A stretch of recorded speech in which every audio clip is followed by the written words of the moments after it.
L'humour d'une caméra cachée peut ne pas plaire à tout le monde.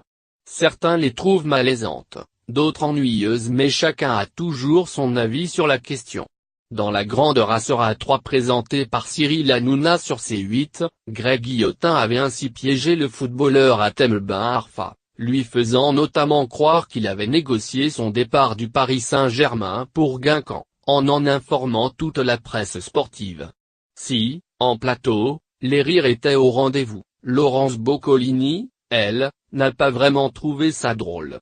Sur son compte Twitter, elle a ainsi interrogé sur la nécessité de faire croire un mensonge aux footballeurs.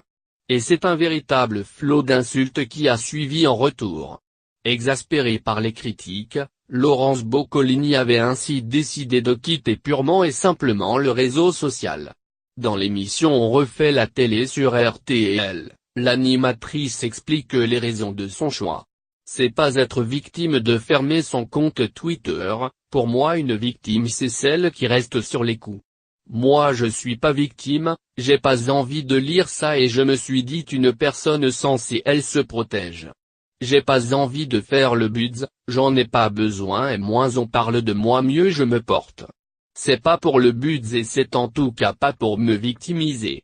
Je pense que fermer c'est dire que je ne veux pas que ça se passe comme ça. Je n'ai pas critiqué, j'ai posé une question, se défend-elle. D'autant que Laurence Boccolini le rappelle, elle a même échangé avec Greg Guillotin, l'auteur de La Caméra Cachée qui a lui semblé comprendre parfaitement qu'on puisse ne pas l'avoir trouvé drôle. Celui qui a fait La Caméra Cachée on en a parlé, je lui ai dit que je trouvais qu'il avait du talent mais que je me sentais un peu mal à l'aise et il m'a dit oui je comprends tout à fait, explique Laurence Boccolini. Mais alors, pourquoi cette histoire a-t-elle pris de telles proportions? Pour l'animatrice, il s'agit avant tout d'une guerre entre personnes, bien aidée par l'anonymat sur Twitter.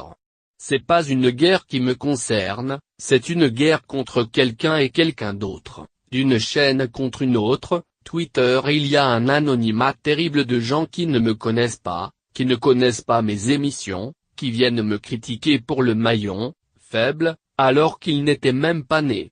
Ironise-t-elle. Quant à un éventuel retour sur le réseau social, Laurence Boccolini avoue ne pas savoir. Je ne savais pas qu'il y avait un code de conduite par rapport à certaines émissions, on n'a pas dû me l'envoyer, tacle-t-elle encore.